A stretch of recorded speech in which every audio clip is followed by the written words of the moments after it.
Soul Calibur 3. For this discussion, I decided to speak on Soul Calibur 3, a fighting game that has a story of two swords, one sword of ultimate evil, and the other of ultimate righteousness. And the characters in the game fall between the spectrum of both, making their ultimate decision of whether they will destroy the two swords or use one of them to accomplish their own personal goals. My first time ever playing a Soul Calibur game was when I was 7, and it was the second installment of the series. I always loved the concept of the game, and I always had my favorite characters, but it wasn't until I played Soul Calibur 3 that at the age of 12, I truly fell in love with the franchise. It introduced me to a game mode that is now my favorite game mode in every single video game, character creation mode. To me, this was something I never heard of as a little kid. A fighting game where you can create your own character? It wasn't a new mode on its own, but it was new to me and I loved it. My original characters now had the chance to come to life and be in a video game where they could be a video game character. I had a lot of OCs. I was inspired to become a video game character concept creator through this. It also helped me love what I created.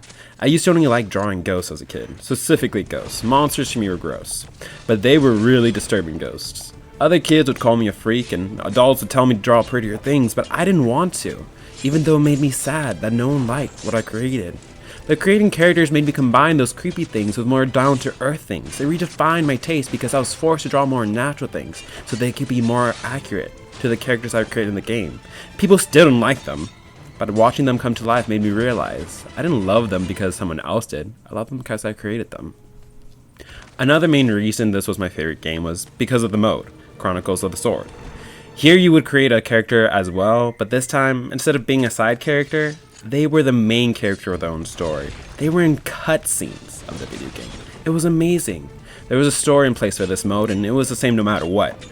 But I ignored the story it gave me, and I would create a new one in my head for each character I created for this mode. It wasn't perfect, but it made me feel like a video game designer, and I loved every single run-through of every single cheesy story I made up. It wasn't just a world someone gave me. It was like someone gave me the tools and told me, go create your own world. And I did, about 100 times over. Soul Calibur 3 was and will always be more than just a video game I used to play as a kid. It inspired me to create characters no one else could imagine, in worlds that no one else would believe, with stories no one else could dream. Maybe it is a 1 in a million chance that anyone would be a video game character concept creator. But what if you're that 1 in a million?